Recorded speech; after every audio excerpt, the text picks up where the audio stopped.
True. And that's we do get the for Corki. Yeah, the Corki. I've heard that it's Yeah. been. I've heard actually in some regions it's been played in mid, such as Europe, but in Southeast it's been playing as the ADC. On the I was about to bring that up, because in League of Legends PC, Corki is a mid laner. That's what you use Corki for. But if you've, as I think your statement revealed, if you've been playing Wild Rift in Southeast Asia, you know Corki is an AD carry. So expect to see that here.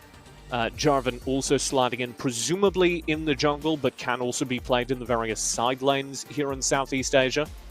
We have Gragas probably as a support, joined by Orianna probably in mid, and Vi in the jungle for Homiee as we start things off. And Gragas has been picked up quite a lot as well in the S tier list of a little initiation coming in from Gragas. Oh, is that Teemo? They're hiding Teemo on TODAK side. Oh, I'm not ready for this. Not a game number one. Oh no! Please no. Teemo's gone. Well, Brom's pretty good as well with the first ability, managing to slow, and also the ultimate, controlling the whole team fight, along with Jarvan as well. It's gonna be really good, along with Ziggs. Yeah, it's actually a good combination coming in from TODAK side. I got my Leona, so everything is good. I do think that Ziggs is a good shout. I'm glad we called it out because it's probably going to be going into that mid lane, confirming that the Corki is sliding down into bottom. This Yasuo, should it be locked in, will probably go towards the top side, but everything can be flexed. Over on the Homiee side, it's a little bit more predictable that Leona will be your support. Your Xayah will take the AD carry role. I think Xayah is maybe the most powerful AD carry right now, just due to her incredibly long range. So this is, I think, going to be a winning lane for Homiee, and across the entire map, I think I like their draft more. The advantages that TODAK do have in winning, actually. So I think we both we've flipped. I think we flipped, but inside of my heart, I'm gonna call for Homiee because underdog story. I'm gonna keep repeating it. But here we go with game number 1 with TODAK versus Homiee. Yeah, as we head into things, both teams will actually start with an invade. You can see TODAK here on your map, pushing in onto the opposing red buff. Homiee on your screen doing the same thing. That just means we've got what we call a vertical jungle. It's the normal jungle, but instead of being split horizontally, it's been split vertically. And it looks like it will be a dual mid for Homiee. Zig's gonna have a little tough time here, but as we know, Zig will be taking down the wave pretty fast. Actually, they're going all over the map here on the Homiee side. Xayah's getting closer. Yeah, big roams out from Homiee. This Orianna actually taking up space down here on the bottom lane. You do have Xion, the Jarvan player, bringing that Jarvan player down there as well. And you can see Xayah just harassing up Famous, well, trying to harass, but the Ziggs just stands 2 behind the little feathers coming in. So he should be doing fine as long as he's careful about it. And that's going to be something to watch. I talked about the range of Xayah. I was seeing Xayah as probably poking out this Corki. But they're not playing Corki into Xayah. They're playing Corki down here in the bottom lane into an Orianna, who is much shorter ranged, is much less capable of just poking out the poor Corki.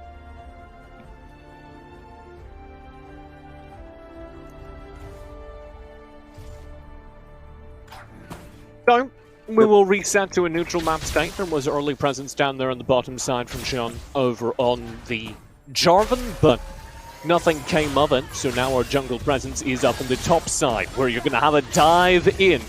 Jungle all the way behind here, forcing Baytax to flash behind the turret.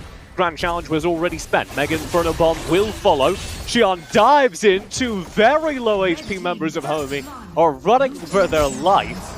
Going to lose Zen, but that will be all. So first blood over the TODAK. They were really trying to dive up for that first kill there, but they're gonna get reverse Uno card by TODAK, so well done to TODAK. Almost getting a double kill though, but getting one is good enough for a first blood, that's for sure. Yeah, very, very aggressive attempt there from Jungle Roll, which is a new in-game name. I believe this is actually Leaf, according to their record. Looks like Orianna is going to go mid, though. Your prediction, correct? Yeah. Orianna mid right now. But yeah, they're all going all over the map. But Leaf rolled in behind the Fiora, which just seemed very over-aggressive to me, because Fiora's early survivability is pretty high. You have that riposte where you can just deny entry. So there was just no way it felt like that kill was found. But it's going to be 14 seconds left before the first Drake's going to get spawned up here, or rather down here. And I believe the team will be coming in for that fight soon. Yep. And who do you think is going to take this window? Who do you think will take the win in terms of the Drake fight? Yeah, you can see them setting up vision and zoning around it in a way that just aren't right now. I do think the Braum can contest early, but maybe when their damage coming from Ziggs and Corki, TODAK just don't want to take that risk, because those two characters do take a moment longer to start up.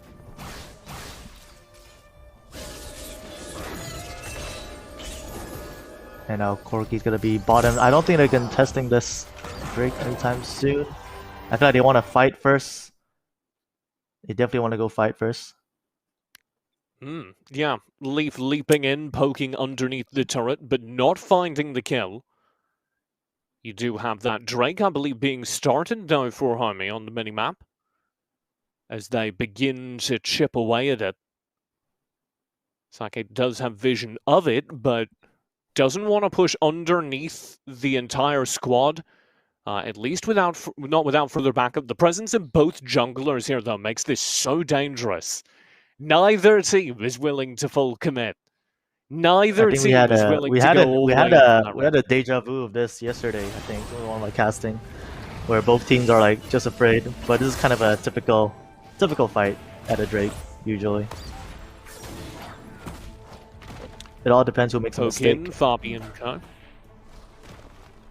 TODAK now with the majority of their team, 4 players here for both sides. But TODAK are the ones to back. And so after extended poke, it looks like we're going to start things off for Homiee. Now they do not have control. They are taking this Drake on a board, which they have just now cleared. So here comes TODAK, well aware. Mega Inferno Bomb will fall short. Very low HP on the Drake. It's a dive in. The Spider's Wide Jump does not get it. The Drake goes to Homiee. Shockwave to follow. Famous, very low at the back of this fight, will be shredded by the Blade Caller as the damage is just pumped out by this Sire. Nobody dies yet for TODAK, but they are fleeing behind the turret. Finally, a player will fall. That's going to be Famous over on the Ziggs. And maybe more as the poke keeps flying in. Majority of TODAK get away, however, and it will indeed be that one death only. We get the Drake, however, and a kill. Now, I think on Homie's side, I think they really like to really play ferociously. You can see how they just went behind the tier 1 tower at the bottom lane. And they did it at the early stage as well at the top, even though they got first blooded. So I think their playstyle is pretty aggressive on Homie's side. And I have gotten word that the lag you can see is indeed, I was worried it was an issue on my end, but it is indeed a larger technical issue that we are resolving. It's the early days. But yeah, looking at Homiee, the Homie's got to do a lot of damage. A really aggressive team composition here coming in, and I think Orianna's teamfight potential can be really great, combined with Xayah's abilities as well. And then Vi can just frontline and tank. Yeah, the potential of Vi to tank is there, but it comes from CC, right? It's about knocking people up and sustaining them, whereas You know, you're looking at the Leona, the Gragas to just actually take the punishment, to just actually take the hits. Speaking of, Zen very nearly takes a hit, has to run back behind the turret.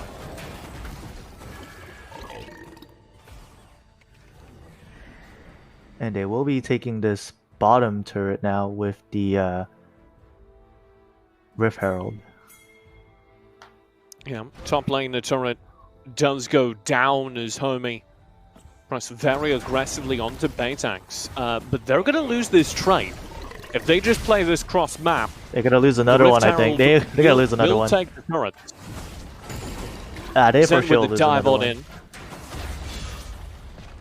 Yeah, this is really rough. Now that's without the Zig that we talked about, Zig pushing fast, so imagine what the Zig can do. Right now they need to push the mid tower to get more map control for TODAK. Oh dear. Xion will drop the Cataclysm, but there's just no way out. Will come out of the GA, instantly be stunned by the Solar Flare. Welcome back, and goodbye. Reviving right like underneath the power of the sun. Looks like both teams are quite balanced though, in terms of kills and in terms of gold lead.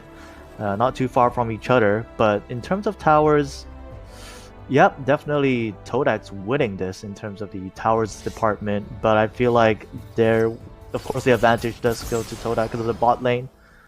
I think TODAK needs to charge up the mid lane next, just get more control, and I feel like they will. Yeah, I mean, you bring up a good point with all the pressure on the bottom lane with the Rift Herald. TODAK were able to keep this very even.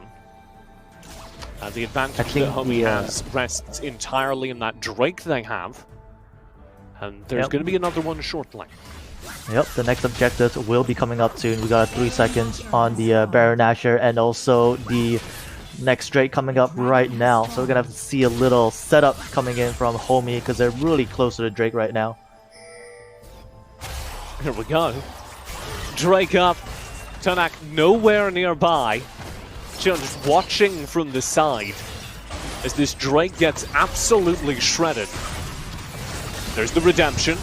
A poke in, a dive. No, flag drag is cancelled. He's CC'd away. Drake will be secured. A long range snipe find the kill, and Xion just needs to run away. The shockwave doesn't find anything. This could be very bad for Homiee, as they are unable, it looks like, to find any kind of control of that teamfight. TODAK come in behind the Drake tank itself and find a 3-for-2 trade. So well done by 4-for-2 trade.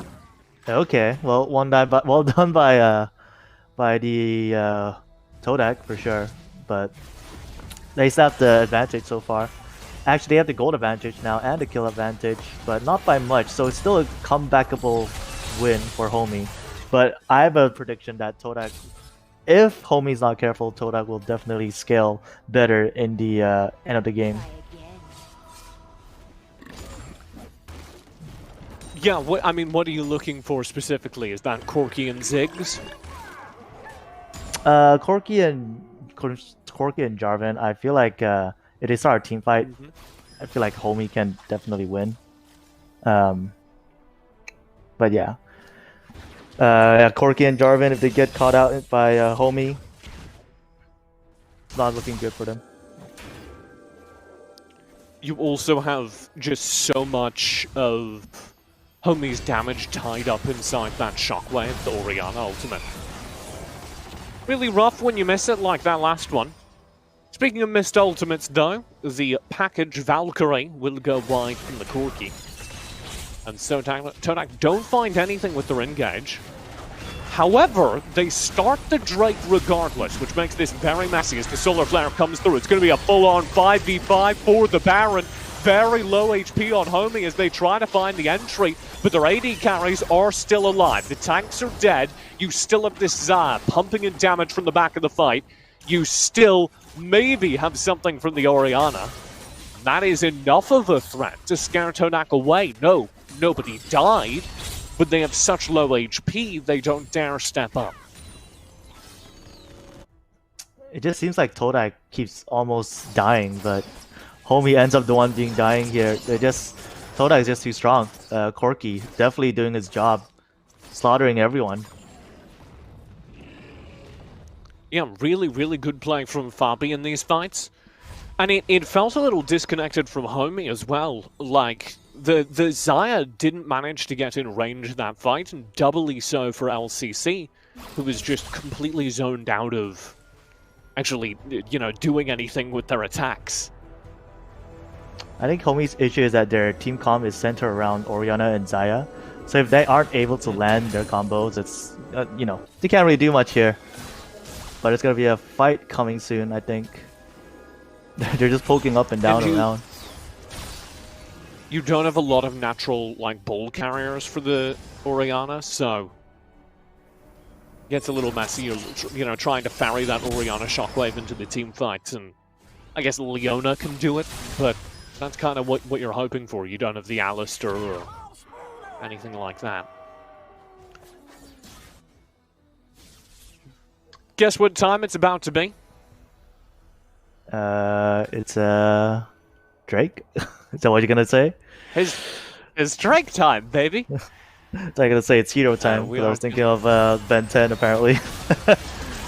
Oh, dive in. We can talk about Ben 10 as well, but we should address. Never mind. We can talk about Ben 10. Nothing happens. Homiee falls short. Poke around the side will scare TODAK all the way out of this Ocean Drake, as this would be the third of the game over to Homiee. Yeah, Homiee is controlling everything. Cataclysm in. Mega Inferno Bomb to follow. There's a little bit of the combo they were looking for. You also have the Duelist deployed. A deep dive in from the back line. And you do this time have LCC managing to find damage. That makes all the difference. The poke over the wall is there. LCC and the Xayah flash forward. This time, Homiee are able to bring their damage dealers to bear. And they come out on top of the team fight. A complete wipe, but no dragon. Alright, that was a nice ult coming in by Orianna, saving them. But hey, looks like my heart says Homie's gonna win. It looks like TODAK, but we'll have to see. You have to see. You'll never know. You never know. The name's not over yet. The Drakes at this point are going to be making a pretty huge difference.